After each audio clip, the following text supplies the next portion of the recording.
Welcome to the Creative Commons RX podcast. Before diving into this episode, I want to ensure we're all on the same page. This is for general informational purposes only and does not constitute the practice of medicine, nursing, or other professional healthcare services, including the giving of medical advice. No doctor-patient or pharmacist-patient relationship is formed. Using this information and the materials linked to this podcast is at the user's risk. The content on this podcast is not intended to substitute for professional medical advice, diagnosis, or treatment. Users should not disregard or delay in obtaining medical advice from any medical condition they have, and they should seek the assistance of their healthcare professionals for any such conditions. Clinical experts created the references, content, and clinical insight. NotebookLM, a Google AI tool, created the audio content, which I extensively reviewed before release. Finally, the host states that he takes all conflicts of interest seriously. Currently, there are no conflicts to disclose. For all of his disclosures and the companies he invests in or advises, he directs users to reach out independently, where he keeps an up-to-date and active list of all disclosures. All right, let's dive in. Today we're talking about some of the most common medications out there, the ones that promise to calm us down, quiet a racing mind, and help us get to sleep. But behind that promise of calm, there's a fascinating and, sometimes really dangerous science that we're going to break down together. Yeah, you know these names. Valium, Xanax, Ambien, they're practically household brands. But the way they actually work inside our brains involves this incredibly delicate balance that can, and I mean this literally, be the difference between life and death. And we're going to get into exactly how that works. So to really understand this entire family of drugs, you first have to understand the brain's own system for slowing things down. It really all comes down to one key idea. The official name for these medications is a bit of a mouthful: Anxiolytics, Sedatives, and Hypnotics. We just call them ASH for short. Anxiolytics, they reduce anxiety, sedatives calm you down, and hypnotics, well, they help you sleep. But at the end of the day, they all have the exact same goal: to put a damper on the electrical excitability in your brain. And this right here is the key to the whole thing. The simplest way to think about it is that your brain has a gas pedal and a brake pedal.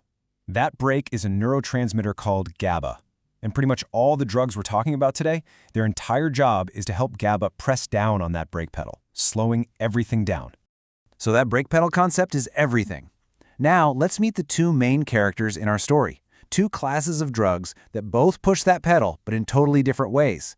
You can think of it as the old guard versus the new kid on the block. On one side, you have barbiturates, or barbs. These were the dominant sedatives for the whole first half of the 20th century. Then, on the other side, you have the benzodiazepines, or benzos, which came along in the 1960s and were hailed as this much, much safer alternative. The crucial question is, why? What makes them so different? Okay, so here's the secret to why benzodiazepines are relatively safe. Think of it this way. Benzos don't actually step on the brake pedal themselves. They just make that pedal way more sensitive. So when your brain naturally releases GABA, the benzo is there to make the effect much stronger. They increase the frequency of the channel opening. But, and this is key, GABA still has to be there to start the whole process. Barbiturates, on the other hand, are a completely different story. They don't just make the brake more sensitive. At high doses, they can shove the driver aside and slam that pedal to the floor all on their own. They don't need GABA's permission. They increase the duration that the channel stays open and can even force it open directly. This is what makes them so dangerous. And the consequences of that are, well, they're profound. A severe barbiturate overdose can shut down the central nervous system so completely, we're talking non-reactive pupils, no reflexes, even a flat EEG reading, that it can actually look identical to clinical brain death. That's just how powerful their mechanism is. So we've seen what these drugs do, but what happens when you suddenly take them away? This is where the brain, which has gotten used to the drug being around, starts to fight back, and in a very, very dangerous way. Now, this is probably one of the most important things to take away from all of this.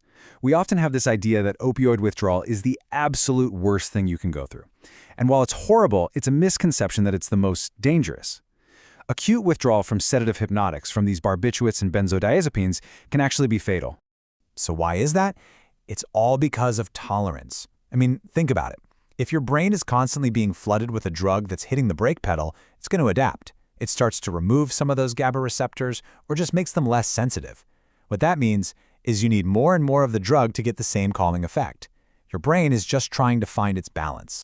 But if you suddenly stop taking the drug, that balance is just thrown into total chaos. The brake is gone, but the brain is still compensating for it, basically flooring the accelerator. This leads to a state of extreme hyperactivity. It starts with restlessness and tremors and can escalate all the way up to severe, life-threatening symptoms like delirium, psychosis, and seizures. This brings us to the topic of overdose. And when it comes to benzos, the single biggest danger isn't taking the drug by itself, it's what you might take with it. This is such a critical public health message. Because of their specific mechanism, it's actually very rare for someone to die from a benzodiazepine overdose alone. The overwhelming majority of fatalities happen when benzos get mixed with other central nervous system depressants, especially things like alcohol or opioids. And this chart really just says it all. Taking a benzo by itself carries a certain amount of risk, but when you add another depressant like alcohol into the mix, you're not just adding the risks together, you are multiplying them. It's an exponential threat. Both substances are trying to slow your breathing, and together, they can just stop it completely. So if someone does overdose on benzodiazepines, you'd think there's just a simple antidote we can give them, right? Well, yes, there is one, but it comes with a massive and potentially deadly catch. The drug is called flumazenil. It's what's known as a competitive antagonist. Basically, it rushes to those GABA receptors and kicks the benzodiazepines out of their parking spots. And this rapidly reverses the sedation. I mean, on paper, it sounds like a total miracle cure. But here's the catch. Remember that whole tolerance and withdrawal thing we just talked about? If you give flumazenil to someone who is physically dependent on benzodiazepines, you can instantly throw them into that severe, life-threatening withdrawal we want to avoid, triggering the very seizures you were trying to prevent. Because of this huge risk, flumazenil is actually very rarely used. So, what does this all add up to? What we have is this powerful class of drugs that acts on the brain's most fundamental systems of control, a real balancing act. So let's just recap the biggest takeaways. First, barbiturates are fundamentally more dangerous than benzos because they can slam the brain's brake pedal all by themselves. Second, and this is a big one, withdrawal from these drugs can be fatal, unlike opioid withdrawal. Third, the real danger of a benzo overdose comes from mixing it with other depressants like alcohol. And finally, that miracle antidote, flumazenil, it exists, but it's often just too risky to actually use. And this all leaves us with a really central question. You know, these drugs represent our constant search for control over our own minds, for a little calm in the chaos. But they also show us that the brain is this incredibly adaptive system. So as we continue to develop even more precise ways to calm the brain, the real challenge is going to be protecting it from the very cures we create. This is for general informational purposes only and does not constitute the practice of medicine, nursing, or other professional healthcare services, including the giving of medical advice. No doctor-patient or pharmacist-patient relationship is formed. Using this information and the materials linked to this podcast is at the user's risk. The content on this podcast is not intended to substitute for professional medical advice, diagnosis, or treatment. Users should not disregard or delay in obtaining medical advice from any medical condition they have, and they should seek the assistance of their healthcare professionals for any such conditions. Clinical experts created the references, content, and clinical insight.